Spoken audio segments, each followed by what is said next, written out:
What a difference a day made. 24 little hours. What the sun and the flowers. Bom dia. Com muita alegria estamos aqui hoje, novamente, pela segunda vez, convidando um autor da editora para falar um pouco do seu trabalho. Gostaria de agradecer muito ao CASA, esse espaço fora do comum, que nos recebe, nos acolhe com tanto carinho. Gostaria de agradecer em nome da editora Quixote d'Or, que representamos, Tásia e eu, hoje, a presença de vocês e, principalmente, a presença tão especial da Carla Madeira, hoje aqui com a gente. A Carla é uma pessoa que eu particularmente admiro muito, acho uma pessoa brilhante, inteligentíssima, fora da curva, né? Sensível e principalmente com um talento na escrita surpreendente. Então hoje Carla vai falar um pouquinho do Tudo é Rio, seu primeiro livro, que Quixote mais d'Or tem a alegria de publicar e fazer circular aí, né? Até que o livro encontre os seus leitores. E falar também um pouco do que vem por aí, do que ela está preparando, né, do seu percurso. Então vou ler aqui um pouquinho para vocês sobre a Carla. Carla Madeira aprendeu a contar histórias muito cedo. As influências vieram de todo lado. Do pai, herdou o gosto pela matemática, pela ciência, pela música. Com a mãe, aprendeu a alquimia dos alimentos, a poesia, as cores, as histórias rimadas. E aprendeu a cantar. Eu me sinto equação imprecisa de poesia exata, ou qualquer outra combinação dessas palavras que se possa inventar. Carla se formou em publicidade, jornalismo, relações públicas. Pós-graduou, deu aulas, abriu uma agência, teve filhos, plantou uma árvore e agora escreve seu primeiro livro, Tudo é Rio. Então, Carla, bem-vinda, passo para você a palavra, muito agradecida e que bom que você está aqui com a gente. Obrigado, Lu, obrigado, Tásia, obrigado, Quixote d'Or, obrigado vocês que estão aqui, meus amigos, pessoas que eu conheço há tanto tempo, que fazem parte da minha história, mais antiga do que essa história como escritora, né? Porque essa história é uma novidade, como escritora de romance é uma novidade, como pessoa que gosta da palavra, isso é uma coisa que faz parte da minha vida realmente há muitos anos. A Lu já falou um pouquinho aqui da minha história, quem me conhece aqui, Eduardo está aqui, né? Eduardo me conhece desde do tempo do colégio, né? Mais de 10 anos. Não é? Então, eu venho de uma família totalmente da área exatas. Meu pai era um intelectual, matemático, uma formação muito robusta, viveu muitos anos na França. E então um intelectual, assim, uma pessoa que ouvia música com ele, sabia quem compôs, qual instrumento, a área, a geografia, a biologia. Então era uma pessoa incrível. E eu tenho 5 irmãos, todos nós fomos para a área de exatas no primeiro momento das escolhas da gente, por uma imensa admiração e por muita facilidade com a área exatas, porque a gente cresceu e a matemática não era um bicho de 7 cabeças, né, Eduardo? Então eu fui fazer matemática pura, fiz 2 anos e meio de matemática pura. E um dia cheguei em casa, mas eu já era uma pessoa muito ligada à arte. Eu já tocava violão, toquei violão muitos anos e eu compunha, eu fazia músicas. Então a minha primeira relação assim próxima com a palavra foi como compositora. Então fazia muita música, eu tinha uma produção muito grande. Quando eu fui para matemática, eu fiquei completamente estéril, assim, não conseguia compor mais. Passava o dia inteiro lidando com uma realidade paralela, que é a realidade dos números, que embora tenha uma aplicação imensa na vida da gente, quando você vai estudar a matemática, ela é... Então eu ficava extremamente afastada dos assuntos e comecei a não conseguir compor mais, fui ficando muito triste com aquilo e decidi largar a matemática e fazer comunicação. Então eu fui para a comunicação, já era uma pessoa que lia muito e a comunicação impulsionou isso ainda mais. Na universidade, com 2 amigas, eu fiz uma agência de publicidade, que é a Lápis Raro, que é uma agência estruturada, consolidada, que tem uma trajetória muito bacana. Me tornei diretora de criação dessa agência, faço isso há 30 anos. E já escrevia muito, dei aula de redação na Universidade Federal, mas não tinha me aventurado a esse salto que é encarar, escrever um romance. Eu já tinha escrito uma peça de teatro, já tinha escrito contos, coisas menores, mas o Tudo é Rio começou assim. Eu comecei a escrever o livro, ele foi lançado 15 anos depois. Eu comecei a escrever, estava contando uma história, uma determinada história, que se tornou uma história muito pequena no livro. Acho que a maioria das pessoas aqui não leram, né? Alguém leu? Então, a história de Francisca, eu comecei escrevendo o livro a partir da história das 3 Marias, que é a história de Francisca. O livro começava ali. E aí, eu dei uma esgotada no processo criativo com a Francisca e eu precisei abrir uma segunda parte. E essa segunda parte, quando eu comecei a escrever essa segunda parte, eu escrevi uma cena tão forte para mim. Estava grávida. Na hora que eu escrevi essa cena, eu não consegui mais escrever. Foi muito violento para mim, foi uma cena muito pesada. E eu não dei conta, mexeu com coisas que eu falei, opa, não dei conta de prosseguir. Parei por 14 anos. Parei e não chegava perto daquele texto, mas a cabeça, o inconsciente, aquilo que tinha sido perturbado, continuou a me acompanhar. E 14 anos depois eu voltei. O meu retorno é muito claro no livro. Eu eliminei toda a primeira parte, já comecei dessa segunda parte. Vocês vão ver que a segunda parte já começa, a primeira palavra do livro é puta. Então já começa ali no forte, já fui no ponto da história que eu queria ir. E a partir daí, quando eu volto, eu tenho um capítulo inteiro que é com uma palavra, que é o 4º capítulo, que é dor. Então eu voltei no livro, neste lugar, e a partir daí que eu consegui retornar. Foram 8 meses escrevendo diariamente. O narrador, vocês vão perceber, ele tem uma voz muito forte. E se eu ficasse um dia sem escrever, eu perdia o ritmo, a música, o jeito de falar desse narrador. Então foram 8 meses realmente muito dedicados. Na época meu filho estava com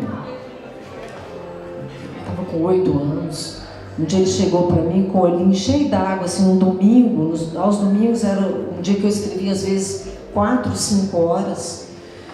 Ele chegou para mim com o olhinho cheio d'água e falou: mamãe, eu odeio esse livro. Até hoje eu não convenci ele a ler o livro. Mas, então foi uma dedicação realmente muito grande, foi uma imersão, o livro é muito intenso, assim, é um livro, é uma correnteza, as pessoas me dão essa notícia que quando começam a ler o livro, não conseguem parar de ler, as pessoas falam assim, eu li em 2 dias, eu li numa sentada, eu sentei 2 horas da tarde, só consegui largar o livro de madrugada, então, o processo, eu acho que foi bem intenso para mim, eu acho que o leitor também recebe o livro de uma forma bem intensa.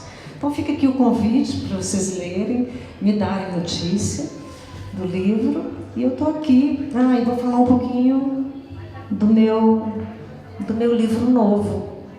Eu estou terminando esse livro, ainda estou um pouco apegada, assim, sem conseguir me separar dele. É um livro totalmente diferente de Tudo é Rio. Eu acho que é um livro em que eu quis experimentar algumas coisas em termos do meu crescimento como escritora. Tudo é Rio é um livro muito intenso, mas ele é um livro assim, eu tenho tido uma experiência em presídios, esse programa de literatura, de redução de pena, não sei se vocês conhecem, e eu tenho ido, estou muito impressionada assim, com essa experiência de ir aos presídios, com o que esse livro provoca, Tudo é Rio, mas ele é um livro acessível, assim, as pessoas não precisam ler são levadas mesmo por uma correnteza. Esse outro livro que eu estou escrevendo é um livro que, embora ele tenha os 12 primeiros encontros, é um livro que fala do encontro de 2 pessoas que estão vivendo um caos, assim, cada uma está vivendo seu caos. Uma há muito tempo, é uma senhora que está num processo progressivo de demenciação, mas ela é uma pessoa muito culta, ela é psicanalista, formada em literatura, que se encontra com essa jovem, que é uma jornalista, que também está vivendo uma coisa muito intensa, e elas se encontram, se conhecem, e os 12 primeiros encontros, o leitor começa a viver a história com algumas lacunas, é como se ele experimentasse, tivesse a experiência que aquela senhora está tendo, de ter as coisas incompletas, memórias insistentes, salientes, esquecimentos. Então, os 12 primeiros capítulos, o leitor vivencia isso e vê energia e coisas muito ricas, mas ainda sem compreender, nossa, isso aqui não é isso, mas do que mesmo que é isso? Então, ele começa a viver essa perturbação do 12º capítulo para frente, ele é lançado no fluxo da história, que é onde vai tudo sendo revelado e ele vai começando a entender toda aquela história. Acho que é jogado novamente, que é uma coisa muito da minha escrita, uma narrativa muito dos acontecimentos, uma coisa puxando a outra. E aí ele conhece a história de Olivia, que é essa jovem. A história de Olivia, ele prepara o leitor para conhecer a história de Biá. Existe uma profunda empatia entre elas, embora os fatos, os acontecimentos sejam diferentes. E quando o leitor termina, as pessoas que leram têm me dado notícia que o desejo é voltar nos 12 primeiros capítulos para falar, nossa, como que isso aqui faz sentido, né? Eu vou ler para vocês 2 trechinhos do livro novo. que os encontros são intercalados com pequenas anotações desta personagem que é psicanalista e que trabalha com literatura. Mas vocês vão poder sentir um pouquinho do ambiente emocional, das perguntas, do que essa personagem vive. Não vem da morte minha aflição. A morte é mais leve do que uma pluma. Já a responsabilidade de viver é mais pesada do que uma montanha. Minha aflição vem dos poucos dias que restam e as tantas coisas que se perpetuarão. Nunca li Os Miseráveis em francês e a certeza de que não o farei me arrasa. Não me desculpei com um aluno de quem tirei pontos por ter o visto arrancar uma meleca comprida do nariz. Quanta estupidez tem o poder sem sabedoria. E o amor? Há tanto amor que não experimentei. Não tive nos braços um rebento de Teresa. Só as mulheres sabem o que é ter um ventre, um entre, um fique até estar pronto, um se alimente de mim. O ventre cheio de Teresa derrubaria meus muros. Uma filha, quando se torna mãe, perdoa, compreende com que quantidade de medos passamos a viver. Nunca usei um vestido vermelho. Como deixei isso acontecer? Toda mulher deveria usar um vestido vermelho, pelo menos uma vez, e festejar seu sangue, primeiro alimento da humanidade. Irão abrir minhas gavetas e decidir o que jogar fora, o que deixar empoeirar. Farão as caridades que não fiz, vestindo com minhas roupas os que precisam. Teresa, quando pequena, rezava: Papai do céu, faz todo mundo morrer junto. Todo mundo era eu e Theo. Talvez eu também devesse ter rezado. Tenho angústias com a vida que vai seguir sem mim. Minha vida nos outros. O quanto irão inventar. O que dirão que eu disse. O que farão que eu fiz. Só a versão dos vivos permanece. Eu vou ler o primeiro capítulo, que é uma primeira anotação dela. Eu vi Olívia. Ela estava na última mesa, depois de algumas outras mesas ocupadas, sozinha, escrevendo.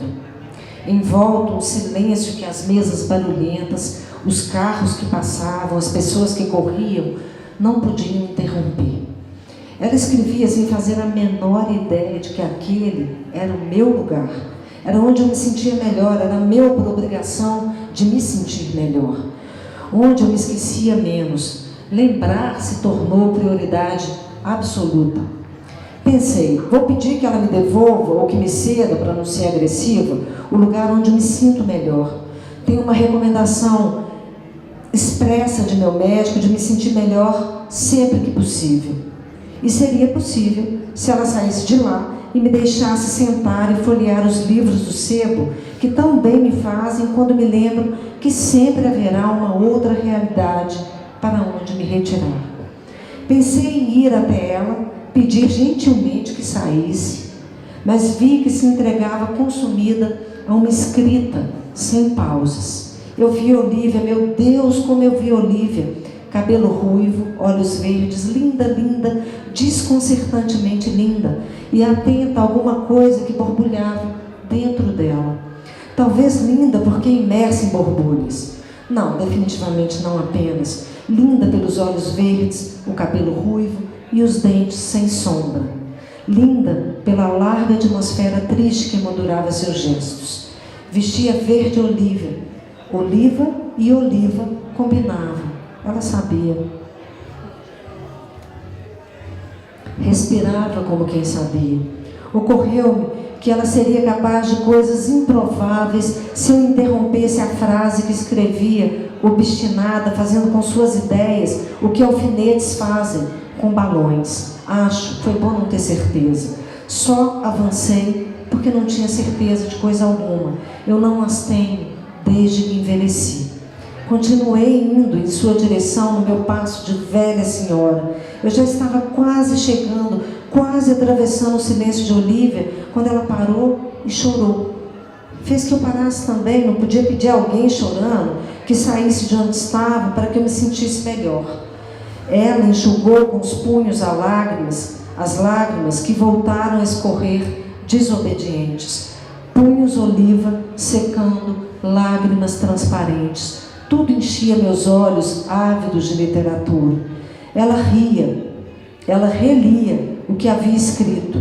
Chorava, e eu suspeitava que por uma faísca de segundo também ria. Olívia chorava e ria. E eu fiquei ali na fronteira, entre o barulho e o silêncio, vendo aquela menina, seguramente uma menina, ser comparada a mim, suspender meu próprio caos como se fosse mágica. Avancei e, espantosamente segura de que faria aquilo, me apresentei. Oi, ponto. Oi, mais nada. Ela me olhou, sem saber se deveria me reconhecer, e disse: oi, ponto. Oi, e daí? Daí, ela ainda com os punhos molhados, supus, depois de um silêncio que deveria ter me deixado sem lugar, me convidou para sentar. Ela me convidou para sentar, talvez porque eu tivesse as mãos apoiadas na cadeira à sua frente, sem esboçar o mais remoto interesse em me afastar. Talvez porque eu tivesse decidida a me sentar. Atrás de mim, toda uma vida me empurrando, o que notadamente não era pouco.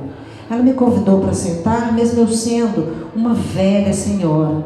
Não culpo os jovens por terem uma significativa preguiça das senhoras e dos senhores. Somos lentos e vamos adquirindo um tom de sabemos das coisas que invariavelmente colide com um tom de sabemos muito mais que eles próprios exibem.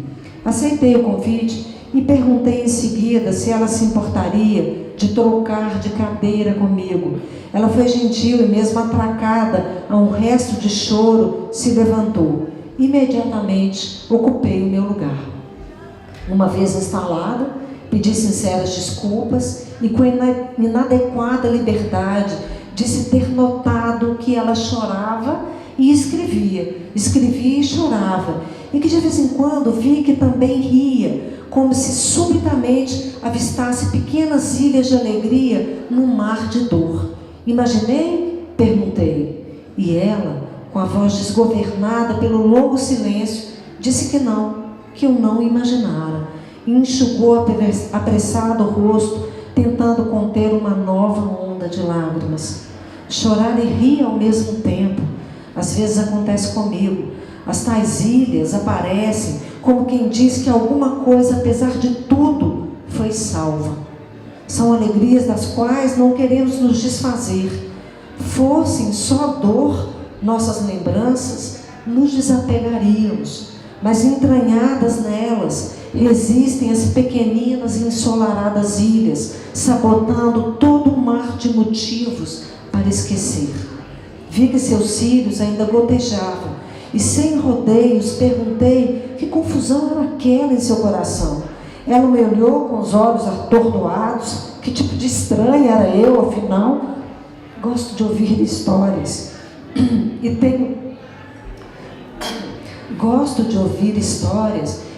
tempo, pelo menos hoje eu ainda tenho, porque a essa altura do dia acho que não vou mais morrer, e a essa altura da vida não posso mais deixar de fazer o que gosto. Eu ainda não sei o seu nome, e esse deve ser o começo de tudo, não é? Olívia. Tão bonito uma pessoa se chamar Olívia, usando um casaco cor de oliva, observei. Naquele momento, eu gostaria de me chamar Celeste e estar usando um casaco azul, para que Olívia também já não pudesse mais se desviar de mim. Depois caiu sobre nós um demorado silêncio, difícil de tolerar. As mãos, a boca, os olhos ficaram sem lugar, tudo ficou sem lugar. Dei para me sentir inadequada quando falo com um estranho. Fico com a sensação de que falei demais ou que fatalmente o farei. É que diante de um desconhecido ainda posso ser o que gostaria e não estou em condições de perder essa oportunidade. Achei que ela se levantaria e iria embora.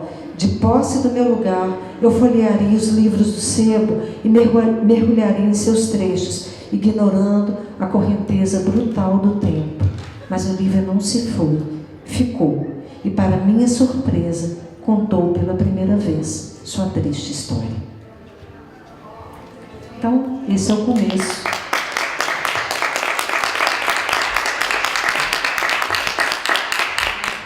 Eu fico pensando muito, acho que a matemática é muito útil para as artes, sabe? E a Carla, toda vez que eu a escuto, a leio, eu estava pensando ali que é uma literatura que não é da álgebra, é da geometria, a literatura, né? Que ela consegue harmonizar, né? Várias artes. Inclusive, quando se lê O Tudo é Rio, a cadência da escrita lembra muito a música, né? Que ela tanto compôs. Então isso me fez lembrar aquela categoria lá da Fundação Municipal de Cultura, que é das artes integradas, sabe? E para mim, a Carla, ela integra uma série de expressões. Tudo é Rio e a natureza da mordida, além disso tudo, para mim, é um roteiro pronto, esse teatro, né, para o cinema. É um livro com muitas imagens. Eu acho muito interessante quando a Carla vai falar um pouco do trabalho dela, porque ela fala e escreve de uma forma muito poética. Mas, ao mesmo tempo, existe ali uma trama, que é uma trama completa, concreta, né? Concreta e real, né? Existe um real ali, um osso mesmo do real, que é apresentado na escrita dela, apesar dessa linguagem tão poética, né? Então, eu gostaria de perguntar, depois, né, que todos também façam seus comentários e as suas perguntas, para Carla, sobre... E é uma coisa... Eu aprendo muito sobre psicanálise nos livros da Carla. A Paula está aqui, psicanalista, né? O Lacan já fala que a ficção, né, Paula, que dá maior conta do real, né? Então, é uma ficção que dá conta de alguns aspectos dos sujeitos psicológicos, né? Que me faz aprender muito com ela. Tanto no Tudo é Rio quanto no próximo livro da Carla, ela trata muito da mulher, né? Da mulher como mãe, da maternidade, né? Dessa relação de mãe e filha, de amigos, de mulheres de diferentes realidades, né? Idades, classes sociais, funções sociais. Mas o feminino, a mulher, ela está ali. Então, eu queria perguntar isso para a Carla. Como que é para você? Você falou um pouco do processo do Tudo é Rio. Foi muito singular, né?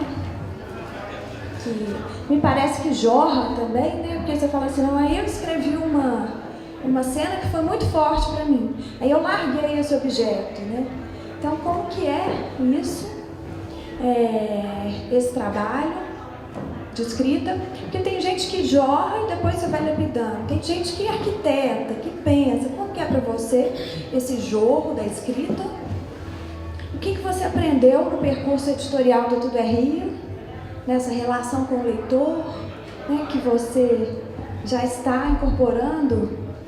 O que é que tem de lição aí também com esse percurso editorial do Tudo é Rio? E um pouco desse universo seu de mulher, o que você está tratando ali, se você puder falar um pouquinho pra gente. Essa relação da psicanálise com a literatura é uma relação com a palavra, né? Com a forma como a gente se organiza ou busca uma coerência. E essa personagem, ela não é à toa que que ela é psicanalista e ela fala, eu estudei, eu não precisei isso, se ela formou em literatura e depois fez uma formação em psicanálise, não existe essa precisão. Mas ela, tem uma hora que ela fala, as duas coisas que eu fiz, psicanálise e literatura, se é que são duas coisas mesmo. Ela fala exatamente essa frase, se é que são duas coisas mesmo. Tem essa relação muito profunda. Eu tive lá na FLI Araxá agora e vi muitos autores falando, eu tive numa conversa com o Humberto Werneck, ele falando que o tanto que para ele escrever é um processo de lidar com as próprias questões mesmo. Assim. Será que a gente... participei lá também de uma discussão sobre essa questão do lugar da fala, que é uma questão tão importante, tão preciosa hoje em dia, que está sendo colocada, principalmente nessa questão da luta das minorias, né, de como que o lugar da fala é importante e como que é o autor dentro disso, né? Que lugar é esse do autor que tenta falar por pessoas tão diversas, convivências tão diversas, com imersões no mundo de maneira tão... com corpos tão diversos, né? O Derry, o personagem tem um triângulo, que é uma puta com um casal.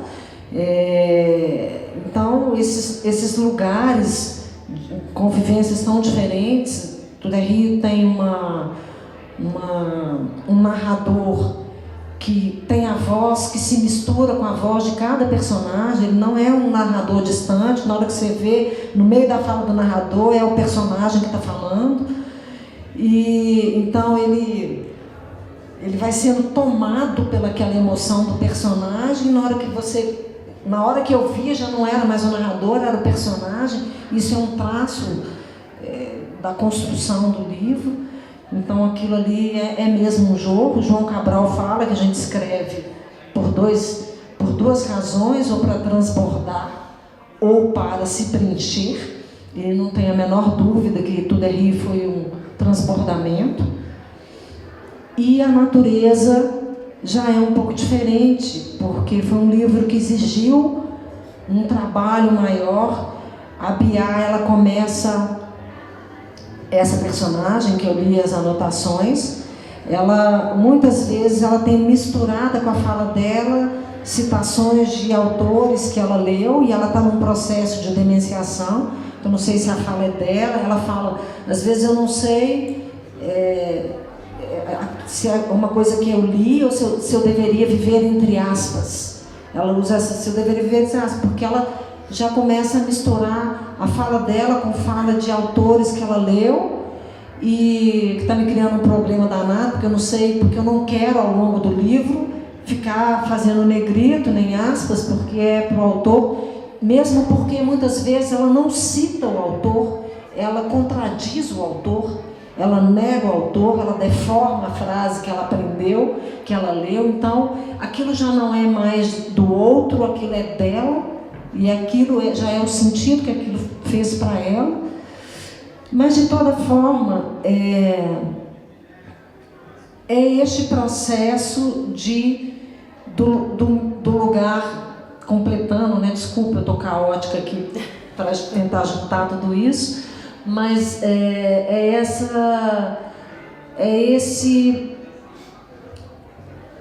essa busca de um sentido, né, a partir de toda a organização na dimensão da linguagem.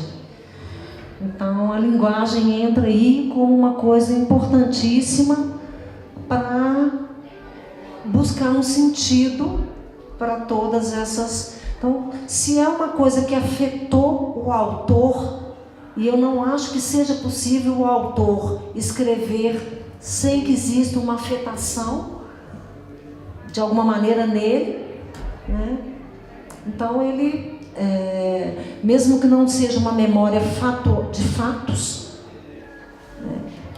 Eu não conheci nenhuma puta que fizesse o que Lucy fez, nem nenhum casal que fizesse o que ela fez, não tem uma memória de fatos, mas com certeza tem uma memória afetiva. Então, e afetiva no sentido de coisas que me afetaram, né? Que estão aqui de alguma maneira. Então, esse lugar autoriza o autor a escrever o que ele quiser, né? Então, acho que é um pouco isso, assim. Tudo é Rio tem uma questão da sexualidade muito forte. O livro tem trechos eróticos muito fortes. E eu achava, quando eu lancei, por ser mulher, por ser mineira, que eu enfrentaria uma revolta conservadora, porque Lucy é uma puta despudorada, atrevida, agressiva. E eu achei que eu fui no meu primeiro grupo, fui convidada para um primeiro clube de literatura com muitas mulheres, só tinha mulheres, eram 25 mulheres. E eu achei assim, que essa questão do erotismo ia ser a questão que viria pesada no grupo. E ela simplesmente não apareceu. E hoje, quando me perguntam assim, qual é a questão de Tudo é Rio, eu acho que Tudo é Rio toca em duas questões que são fundamentais para mim e que a natureza toca, que eu acho que talvez sejam as minhas questões existenciais. É que todos nós somos capazes do bem e do mal. Nós somos capazes de fazer coisas legais, nós somos capazes de fazer coisas ruins. E todas as vezes que a gente vê alguém fazendo coisas muito ruins, essa pessoa não veio de Marte. Ela está aqui, ela foi gestada aqui, onde a gente vive, nesse lugar que a gente vive, na cultura que a gente está produzindo, né? Então, todos nós somos capazes de coisas ruins e coisas boas. Essa é uma questão importante nos dois livros. E Tudo é Rio tem uma questão, nós podemos perdoar o imperdoável. Para que serve o perdão? Para perdoar o que é perdoável? Perdoar o que é perdoável não precisa de perdão. Se é perdoável, basta o tempo. As coisas perdoáveis, o tempo resolve. Agora, o perdão a gente precisa para perdoar as coisas imperdoáveis. E o que é perdoar nessa perspectiva? É dizer não tem importância, é esquecer, é minimizar? Não é, né? Mas o que é então, né? Essa é uma pergunta que eu acho que Tudo é Rio vai às últimas consequências com essa questão. E tem muito uma visão de Deus. Outro dia eu tive com um jornalista que ele falou, olha, eu fiquei incomodado com o seu livro, com Tudo é Rio, porque eu acho que ele dá porrada em Deus, ele dá muita porrada em Deus. E ao mesmo tempo, algumas pessoas me dizem, falam assim, olha, nesse clube da literatura, a primeira mulher que falou, eu cheguei lá, foi muito legal, porque todas tinham lido, todos estavam com o meu livro grifado, anotado. Então, eram pessoas que estavam assim ali. E a primeira pessoa que falou foi uma mulher. Ela virou e falou assim, eu tive um neném, 2 dias depois ele morreu. Depois eu tive outro neném, 3 dias depois ele morreu. E isso me arrasou. E eu nunca tinha, desde então, conseguido que alguém me dissesse qualquer coisa que me ajudasse. E o seu livro, assim, foi uma coisa transformadora para mim. Então, eu acho que isso é uma questão que eu tenho ouvido. Eu fui num presídio lidar com presos com crimes muito pesados, com questões muito pesadas. E aí fui ter uma conversa, uma roda de literatura, eles tinham lido, todos eles também. E eu, no final, perguntei a eles assim, e aí? E esse livro? O que esse livro teve a ver? O que ele mexeu? O que ele mudou? O que ele afetou vocês e tal? Aí um preso falou assim, depois que eu li seu livro, eu parei de odiar. Então, eu acho que essa é uma questão aí que está muito presente. Esse outro livro, ele não tem nenhuma cena de sexo. Esse outro livro. Mas ele tem uma reflexão sobre sexo muito importante. Posso ler? Rapidinho. Também é uma anotação. Então, não é a parte da história, é a parte dessa mulher que está já muito idosa nesse processo, né? E ela diz o seguinte: sexo não é opcional para a humanidade. Tem a força das coisas que precisam acontecer. Foi preciso fazê-lo espetacular. Nós dois sabemos o quanto ele é. E depois do sexo, seja como for, com ou sem amor ou moral, a vida continua e aí está nossa miséria. Uma orgasmática miséria. Somos animais, Theo. Passamos perfume e achamos que não fedemos. Sentamos em vasos de louça e tampa com duchas ao lado e civilizamos a merda. Mas somos animais. Se perdermos o controle dos esfíncteres, não haverá inteligência que nos salvará. Só as fraldas, não sem antes nos humilhar. Nos humilha nossa matéria orgânica desenfreada, porque nos esfrega na cara que não controlaremos tudo. Somos animais capazes de acabar com o mundo, mas animais incapazes de controlá-lo.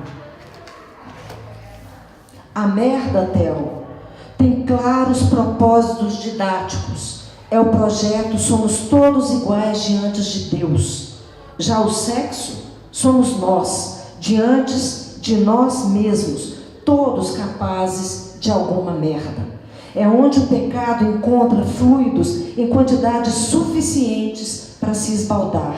É a correnteza com a qual não se deve brincar. Você sabe que eu não sou religiosa. Falo do ato de pecar como parte de nossa natureza propensa a tropeços. Talvez metáfora dos momentos em que somos só animais, irracionais, puro sangue, animais sós.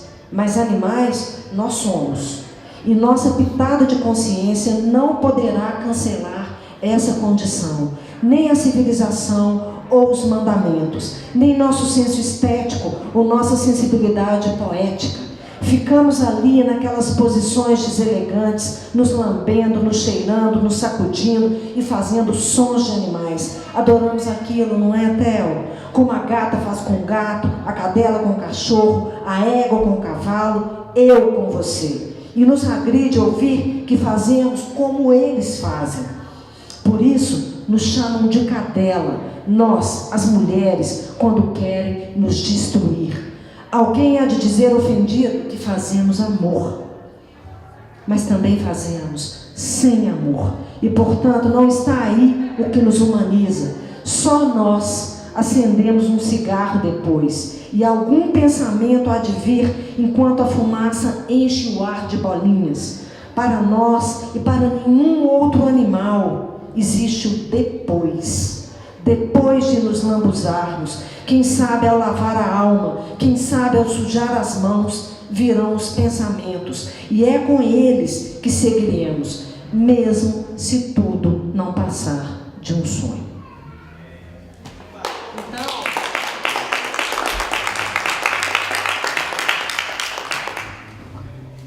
Então é isso.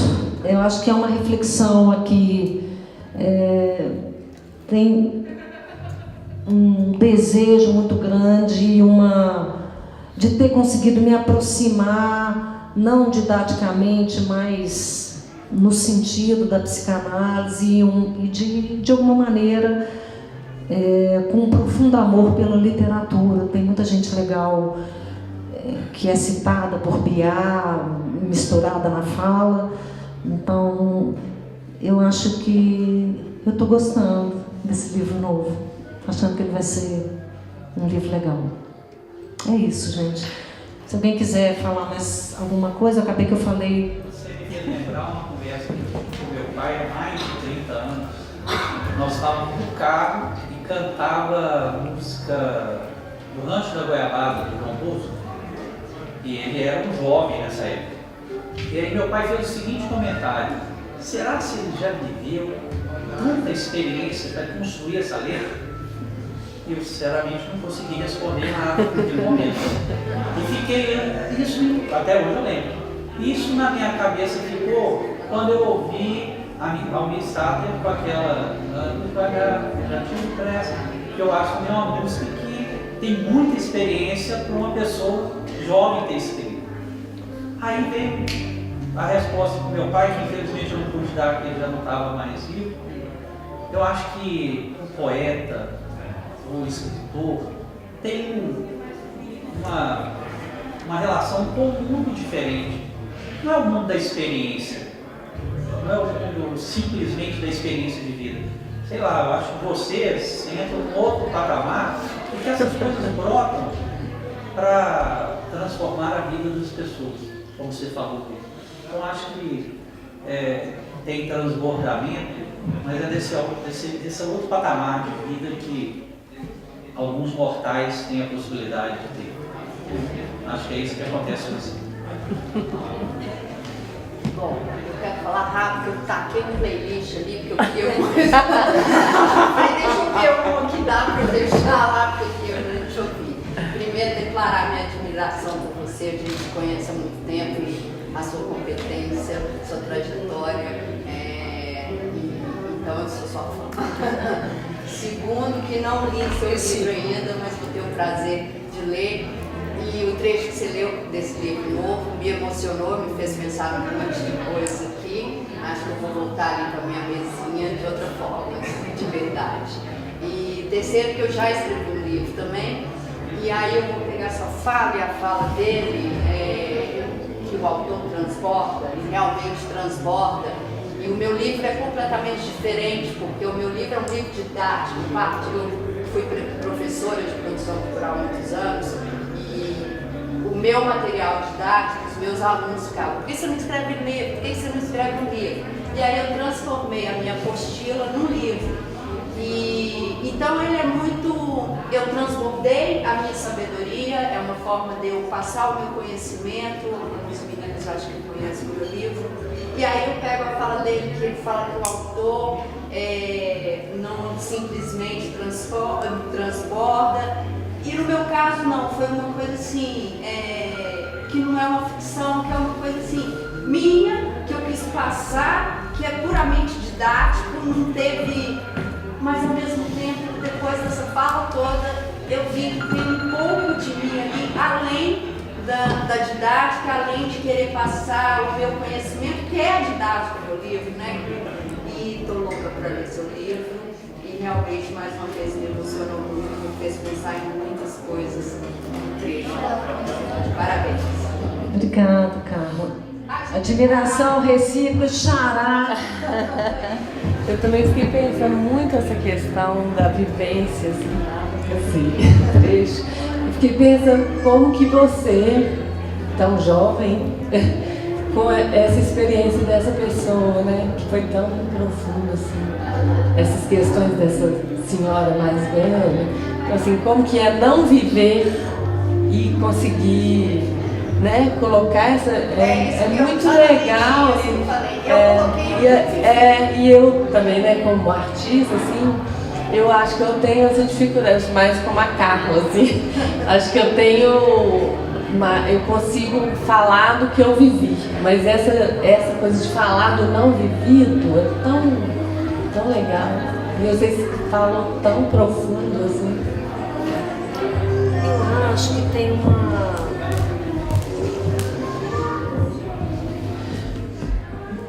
Esse livro faz esse exercício porque a história de uma para outra é muito diferente, mas o sentimento é muito parecido. Eu tenho um profundo sentimento de abandono e eu fico achando que talvez esse sentimento eu compartilhe. Eu posso não compartilhar a história do fato. Eu nunca fui uma pessoa como que é e perdendo a memória. A história dela é uma história, mais uma vez, do meu exercício, que não tem maniqueísmo, assim. não tem bom nem mal, mas tem uma situação muito dura.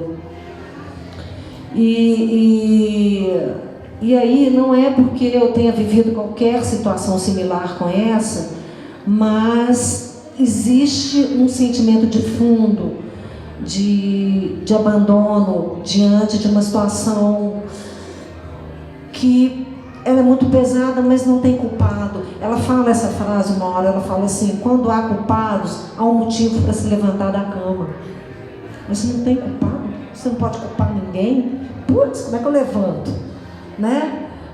Então, assim, essa é uma questão que eu acho que talvez seja isso, assim, o sentimento, conseguir imaginar, o sentir ali, eu acho que ele é necessário. Mas o fato, né, você vai... eu não posso abrir algumas questões com vocês do livro do Derry, porque senão vou atrapalhar a leitura de vocês com o livro. Ei, querida. Não posso falar algumas coisas que seriam muito legal, porque vocês não leram, eu vou atrapalhar. Mas essa vivência, ela está na gente, sabe, assim. Eu acho que você comunica isso, né? Pode ser esse microfone aí. Primeiro eu queria falar que eu fiquei muito impressionada com o seu livro, como há muito tempo eu não ficava assim, em termos da cena fulgor, né? É um livro que em cada palavra ele é quase um livro, né? Fiquei muito impressionada por isso, quando ele fala essa coisa, como uma mulher tão jovem pode ter tido tanta experiência, né? Eu tive a impressão ao ler seu livro que você tem a experiência de tudo aquilo que você escreveu. A impressão que você passa é que é de alguém que atravessou o deserto e que sabe de onde está falando. E então os personagens podem ser múltiplos, vários, mas a impressão que dá é que você sabe desse lugar, do real, dessa experiência que a gente não tem palavras para ela e que a gente tem que inventar. E que é imperativo escrever um livro para dar conta delas.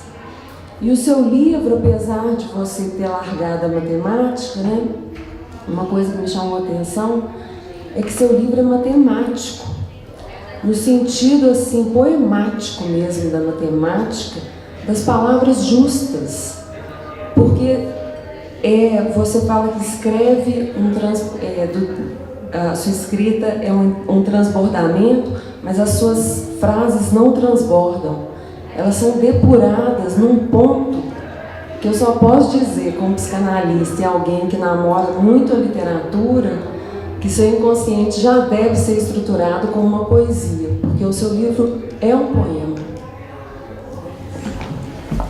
Mas aí me lembra a carta do Monte Andrade, que perguntava para ele o que significava a pedra no caminho. Ele falou que nada mais do que uma pedra no caminho, encontrou e aí foi chutando e fez a poesia. Então, assim, às vezes nós damos um significado que foge do autor, né? Então é uma contradição muito doida, né? Tem a coisa da criação do autor e tem a coisa da criação de quem lê.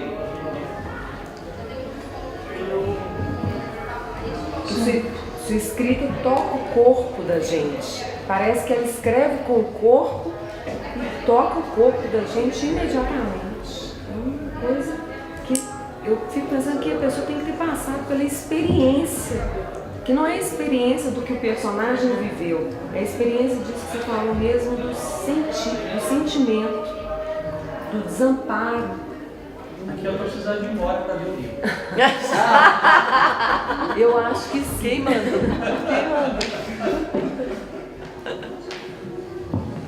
Gente, pra mim, a quantidade de gente falou assim: Lu, eu terminei de ler o Derry soluçando. Eu chorei tanto na leitura daquele livro. Então, muita gente transborda mesmo com a emoção desse rio. Mais do que uma pedra, eu acho que tem um rio no caminho. Estou até com medo de falar depois da sua fala, porque eu estou emocionada com a sua fala. Porque eu acho que é isso. Eu acho que eu tive um processo pessoal assim, muito profundo, com a própria psicanálise, com as minhas questões, assim. E eu acho mesmo que esse livro ele foi um transbordamento trabalhoso no sentido depois da minha prática, porque, por exemplo, esse novo livro eu fiz um esforço, porque como a narrativa agora é do personagem, eu tenho 3 personagens diferentes falando, eles falam de maneiras diferentes. Muito sutil, porque eu não quis um cacuete, uma pessoa que fala, e aí? Não. E aí? Para eu falar, então quando alguém está falando, e aí? É fulano falando. Eu não queria não queria me apoiar num cacuete. Mas eu queria, por exemplo, a Olivia, quando conta a história dela, eu queria que ela fosse menos sábia, vamos colocar assim. Porque tudo é rio, assim. Teve dia que eu gastei 3 horas para escrever uma frase. Eu lembro um dia que foi o recorde para achar uma palavra, que eu fiquei horas. No dia seguinte, minha filha acordou e falou, mas você achou a palavra? Porque, assim, eu não... essa precisão foi uma coisa... E esse livro agora, ele tem esses momentos da prosa poética, porque eu acho que isso é uma característica minha, assim, ao mesmo tempo que a poética não é de subjetividade, é de precisão, né? Então ele tem mesmo isso que você colocou, de uma exatidão, assim. Às vezes uma frase é uma palavra, um capítulo é uma palavra. Não tem desperdício. Mas como eu sou publicitária e meu treino é para fazer filme que caiba em 30 segundos, é para fazer um anúncio que eu tenho que ter uma frase, isso é muito forte. E a minha habilidade com as palavras, com duplo sentido, é uma coisa do meu treino, da minha prática profissional. Então, esse livro agora, eu fiz um exercício para ser menos, porque isso é uma coisa muito assim, não só da minha prática profissional, como conto aqui na minha história. Minha mãe olhava para o céu, via nuvem e começava a fazer rima. Então, eu cresci com isso mesmo, sabe, com essa... e esse livro aqui, o novo, eu tento um pouco explorar outras estruturas, embora tenha isso é meu, né? Não perco isso. Mas eu acho que assim, tem mesmo. Acho que esse livro, Tudo é Rio, é um livro de transbordamento. Eu acho que ele amarra um monte de coisas na minha vida.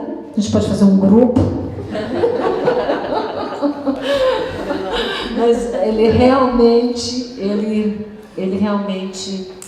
eu acho que ele foi um processo psicanalítico. Eu não tenho a menor dúvida. Achei muito interessante que ele falou sobre a pedra do caminho. Primeiro, a Paula é uma poeta. Então, a fala dela é uma poesia em si. Ela é uma poeta. O livro dela é lindo também. Então, mas voltando ao que ele falou, achei muito interessante, porque essa é a função da arte, né? A arte se completa no outro. Ela não se completa em si, né? Então é maravilhoso isso. Não só o transbordamento, mas Olha que maravilha a pedra ser a pedra, mas poder ser um monte de coisas, né? Então, acho que isso alimenta a gente demais. Mas o que eu acho interessante é porque eu sempre distingui essa poesia na exatidão em você como publicitário, sabe? Eu falava, meu Deus, como ela consegue, né, transmitir isso com essa exatidão, com um objetivo, com a matemática que você chama, mas ao mesmo tempo sendo tão poesia. Eu já via isso nas suas obras. E de repente, eu me recordei do meu professor de matemática que falava que a matemática é a maior das artes. E eu entendo, né? Assim, a gente entende isso. À medida que o tempo vai passando, você vai entendendo isso. Mas o que eu queria te perguntar é o que mudou depois dos livros.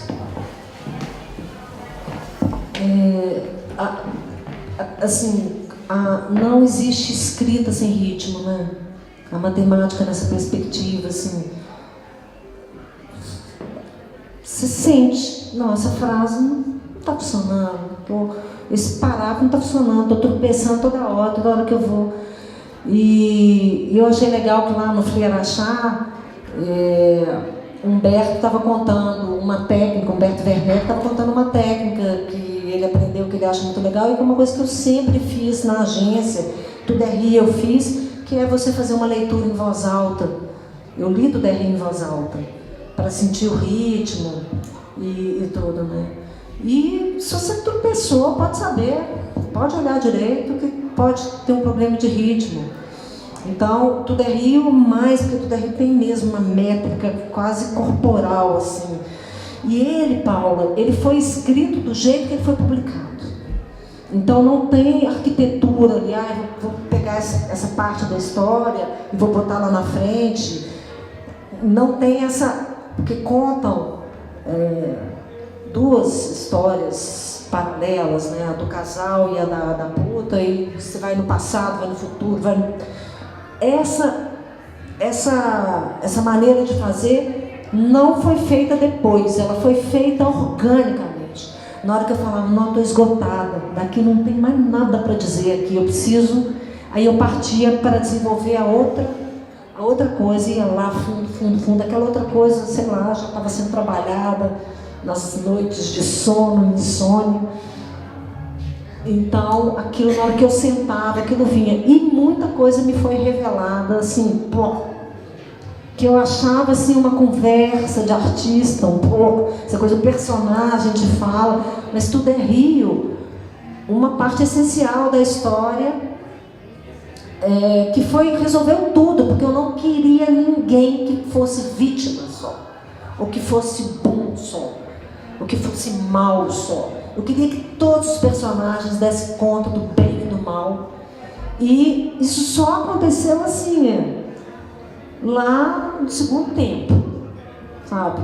Então, isso foi muito orgânico mesmo, muito do jeito de fazer. O que mudou, né? O que mudou? Uma coisa mudou que eu achei que não ia mudar. Eu estava fazendo tudo, eu falei, vai ser só esse livro. Eu acho que o que mudou é que eu estou achando que não vai dar mais para viver sem escrever. Não sei se vai ser bom, se vai ser ruim, estou com um frio na barriga terrível com esse próximo livro, porque é isso, as pessoas vão ler, vão comparar, vão falar não, ou vão falar não, ela escreve. E eu estava contando isso aqui agora, que domingo saiu um artigo, né, não sei se todo mundo viu, da Marta Medeiros, no Globo, e eu me dei conta do quanto ela está exposto. Porque na agência, eu sempre fiz trabalhos que repercutiam, que estavam expostos, mas não era eu, era lápis raro, tem um time, não faço nada sozinha ali. O livro não, o livro são decisões minhas. Se estiver bom sou eu, se estiver ruim sou eu, sabe? Então, Quando saiu o artigo da Marta, eu falei, opa, peraí, isso pode acontecer, que bom, foi bom, mas podia ter sido ruim. Eu confesso que essa semana eu fiquei desestabilizada emocionalmente, assim, sabe? Aí a pedra não é mais minha, a pedra é do outro. Inclusive ele pode usar para atirar em mim. Então, você já tem a resposta. Dizem duas pedras, a minha ajuda. Mas eu acho que escrever é isso, né? Assim, o Maturana, que é um biólogo, eu gosto muito, eu fiz um trabalho para a agência com ele, que é entender muito essa coisa da emoção e da razão, né? Que lugar é esse da emoção, da razão? E ele, do lugar de biólogo, ele tem uma visão que eu tenho muita adesão com ela, de que a emoção está no corpo e a razão é a organização, a busca de coerência para este corpo na dimensão da linguagem. Então ele fala, as coisas que estão fora, como é que a gente aprende as coisas que estão fora da gente, é com o que está na gente, né? E uma época eu estudei o livro dele para fazer uma palestra para quando a Lápis Raro fez 25 anos. Eu queria fazer essa palestra para as pessoas da agência, assim, e para os clientes e tudo. E aí o Maturana, eu cruzei uma fala do Maturana com uma fala do Tom Zé, de uma entrevista que eu li do Tom Zé, que o Tom Zé falando sobre a tropical, ele fala, é igual a ostra, né? A pedra entra na ostra e fica lá enchendo o saco da ostra. O que a ostra faz? Uma pérola, né? E aí o Maturana vem e diz, mas quem decide que vai ser feita uma pérola com a pedra que entrou, não é a ostra, não é a pedra. Não é a pedra que decide, é a ostra. Então, se uma pedra entrar no meu olho, vai ficar 3 dias lá e só vai me encher o saco, então não vai virar uma pedra, né? Então, é isso mesmo. Na hora que bate em cada um, é que vamos ver o que esse cada um faz com aquilo, né? Que isso que você falou, a arte só se completa no outro. Por isso que é tão importante, por favor, leiam o meu livro, porque E Duchamp fala uma coisa muito legal, que ele fala o seguinte, ele faz uma brincadeira sobre colocar na matemática. Então ele cria um coeficiente artístico, que é uma operação, uma fórmula matemática para a arte.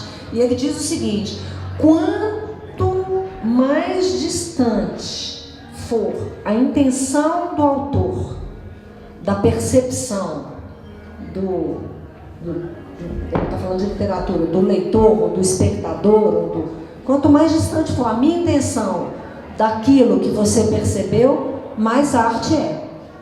Maior é o coeficiente artístico. Na publicidade, pode ter 0 coeficiente artístico. O que eu tive a intenção de te falar, se você não entendeu, eu sou má profissional. Mas na arte, não. Na arte tem um espaço para que desse coeficiente, dessa distância acontecer, né? E isso é muito precioso para o artista, né?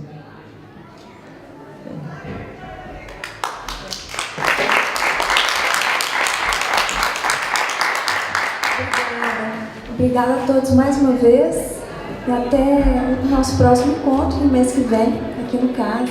Today I'm a part of you, dear. My lonely nights are through, dear. Since you said you were mine, Lord, what a difference a day makes.